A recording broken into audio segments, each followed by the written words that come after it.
maybe 500cc to 750, that's a different class. So they have the advanced, intermediate, the pro levels.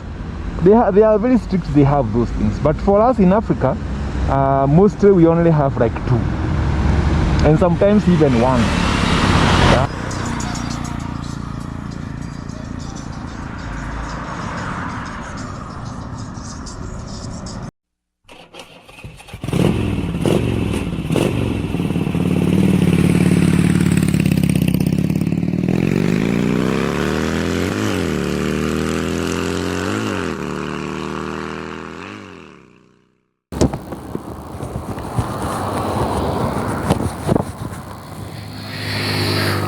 Yeah, it's another very beautiful day. Another very, very beautiful day that God has given us. And so by the grace of God that we are still alive. Still riding motorcycles despite the fact that they're dangerous. Our highways are scary as hell. Yeah, so today I want us to have a discussion. A question I've been asked a lot of times by my viewers about nice and smooth. A question I've been asked by my viewers about the documents that you require for you to start riding motorcycles on the highways. I have a lot of beginner bikers, people who want to start riding bikes. They are watching my videos and I appreciate that. And a lot of people want to know what do I require for me to be eligible to learn a motorcycle on the highways. Because you see, riding bikes is not just hitting the ignition and you make it learn. There are things that you require to be legally eligible to ride motorcycles on the highway, and also to be on the safe side if anything goes wrong. If anything goes wrong, you get into an accident, someone hits you or you hit someone, by bad luck you crash someone's vehicle in traffic or stuff like that. There are some things that you need to have for you to be legally acceptable on the highways. So in this video, I'm on my way to work. I want to take a few minutes and explain a few things, so bear with me if you hear weird noise, but I'm trying. I want to believe that my microphones are doing good, so let's do this. Now, for you to be legally acceptable on the highway, first of all, you need to be of age that is considered an adult in your country. I don't want to assume I'm talking to Kenyans because I know my videos are watched globally. So different countries have different age limits for a lot of things. For instance, I believe in the USA, as long as you are around 16 years, you are considered an adult. And you can do adult things. You can do adult things. You can do some jobs. I think even you get the age of sexual consent. As long as you are 16 years, you are considered an adult. There is a lot you can do. Nice. There is a lot you can do as long as you are 16 years and above. So, in other countries you find it is 17, other countries it is 18, in like my case, in Kenya. Most countries in Africa, we consider adults to be people who are 18 years and above. And for you to be confirmed an adult, you get something we call an identity card. Identity card. I think in the USA they call it social security number, I think something like that. Ours, we call it an ID number, identity number. And after that, you get registered by the tax authority. You get something we call the PIN number, personal identification number, for the tax purposes. So if you have those documents, you are considered an adult. You can work, you can get married, you can drive, You can take alcohol. Nobody is going to question you about your age if they find you drinking. Something like that. So now, for you to be acceptable on the highways as a driver, as a rider, you need to be of age that is agreeable by the government to be an adult. And you must possess that card, that identification number, whatever you call it in your country. You must have it. You must have it. Children are not allowed to ride motorcycles on the highway. They are not allowed to get married. They are not allowed to work. They are not allowed to have sex. Those are things that are legally stipulated in all countries. So for you to be on the highway, you need to be of age. If we say 18 years and above is the adult age, then you need to be 18 years and above, and you must possess the identification number for adults. Second, you need to have training on riding motorcycles. Motorcycles are dangerous. Let's agree on this one. Motorcycles are dangerous. They are not like vehicles. You don't have the luxury of 4 wheels. Even if you lose control, the vehicle will stop somehow. You can hit a tree and the vehicle will stop. You can run into a trench and the vehicle is going to hang there. You'll never even get injured. Motorcycles don't have that luxury of 4-wheel. Again, we do not have the bumpers and the door panels and the airbags, seat belts and stuff. We don't have them. And that is the reason why we invest a lot of money in purchasing motorcycle riding gear. Helmets, gloves like these ones. You need to have boots, good jackets, good pants.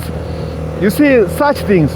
We do those things to protect ourselves because we don't have door panels and bumpers and I don't know what they call it. We don't have those things.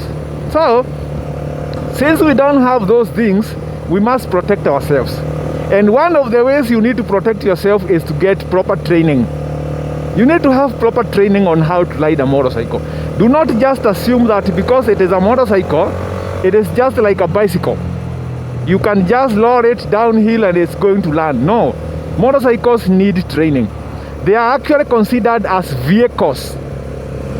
They are considered in the same class with the vehicles for the purpose of registration, taxation, for the purpose of licensing, regulations for the highway codes and stuff. They are considered in the same class with the vehicles because they have an engine. Anything that has an engine requires training, requires licensing, requires a lot of things. So you need to make sure you have the training. The third thing that you need to know is motorcycles need to be insured. After you get yourself a license through the licensing authority in your country, for instance in Kenya, we call it the National Transport and Safety Authority, NTSA. They will give you a license, a driving license. They are going to put some stamps on the classes that you are allowed to drive and ride. If it's a motorcycle and a vehicle, they have different classes. They are going to tick them that you are allowed to do this, and the other one is not allowed. You don't have the qualification to do this. For instance, if you go to a driving school and you learn how to drive a small vehicle, you cannot drive such a truck. You cannot drive a trailer. And even this driver with this truck over here cannot be allowed to drive that trailer unless they go back to class and learn how to drive the trailer. Maybe they have been driving for some years. They have enough experience in driving trucks, but they don't have enough training for driving those huge trucks, the trailers.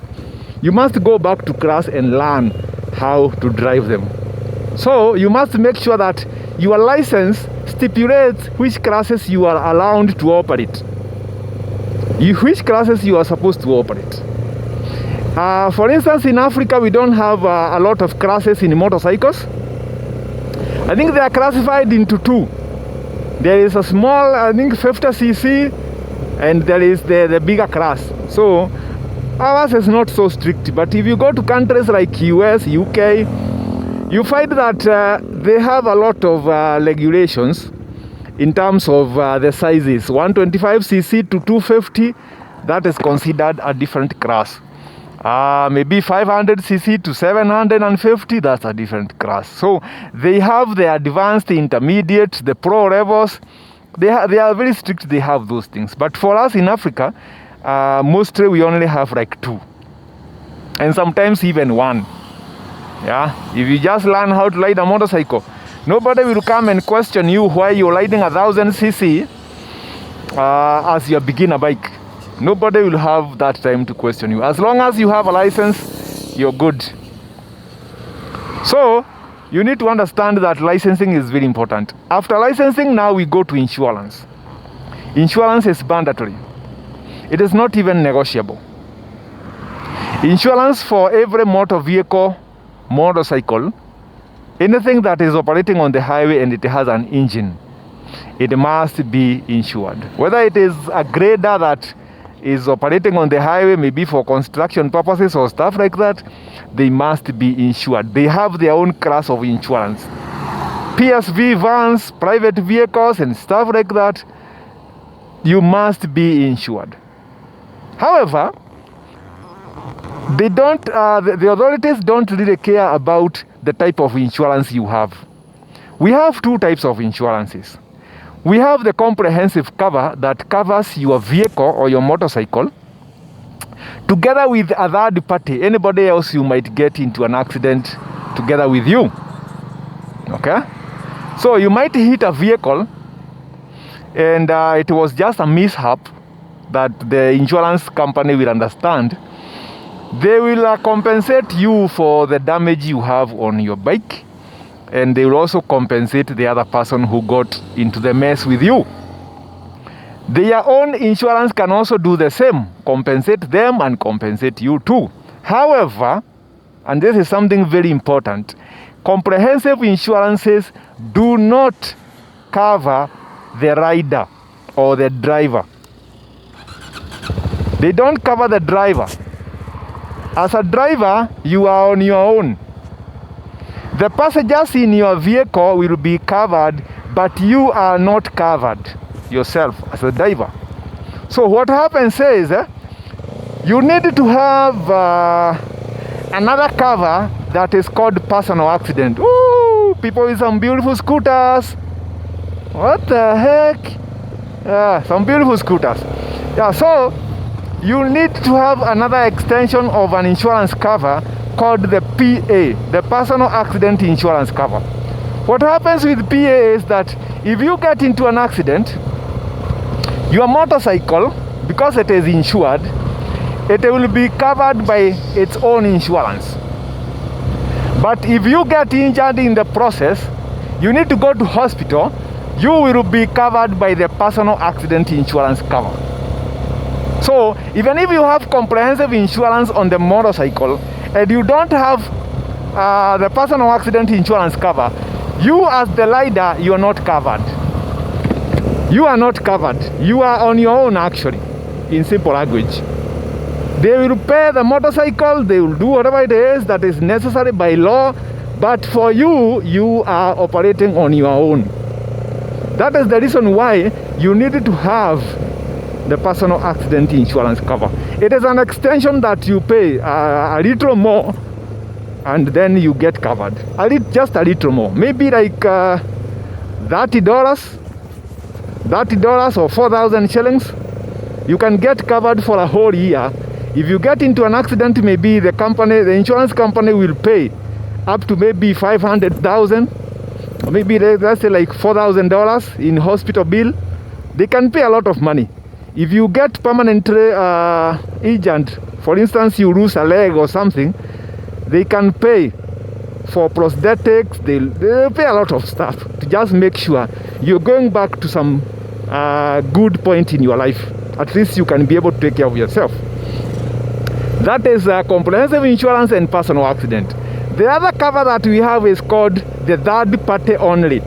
Third party only means you and your bike are not considered in this insurance, but you're paying for it. It only considers anybody else who will get into a mess with you.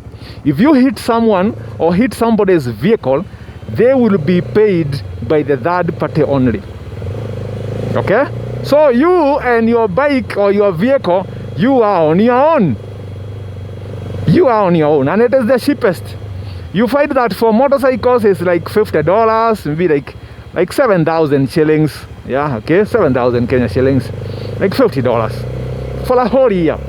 But if you consider like for this bike I'm riding here, this is the Vogue DS300, which costs like almost $5,000. You will find that you need like $300.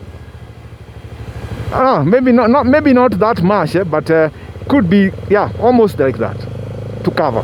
So it is covered like a vehicle for comprehensive purposes.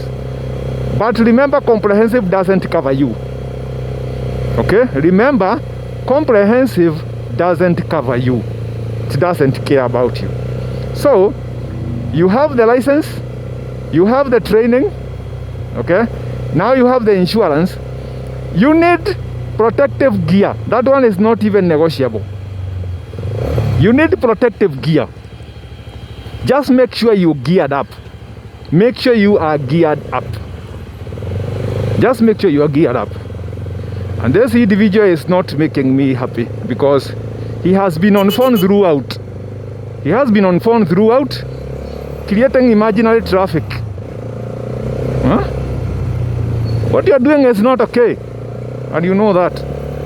So you need to be protected, protective gear, gloves, helmets, and good quality stuff. Not just helmets, but good quality helmets. It is an investment that you need to make because it is about saving your life. So as long as now you have those things, and you have a budget to ride a motorcycle, to buy a motorcycle for that matter. If you have a budget to buy a motorcycle, you have the gear, you have the license, you have the insurance, you are allowed to ride a motorcycle on the highways. The final thing that you need to have is your common sense. You need to have a good working brain. That one is not by law. That one is by nature. You need to have a good working brain.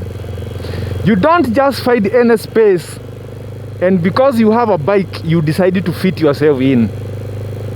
You don't just make a long turn just because you have a bike and you decide to just do it. You don't just find people driving slowly on the highway, but because you have a motorcycle, you think you are so small, you can fit into any tight space. You get killed. So it is not even a matter of law. This is not something that is regulated by law. This is something that is regulated by nature. You'll get killed. Okay? So for you to have a motorcycle on the highway, these are the things you need to have: training, gear, insurance, the bike itself, and your working brain. Don't forget that last part. You must have some manners for you to operate a motorcycle on the highway. Did I answer the question? I want to believe so. So if there is something I have left out, or maybe something that else you feel you know that maybe I skipped, tell me in the comments. Meshach is my name. See you around, and thank you so much. God be with you for so many happy miles ahead.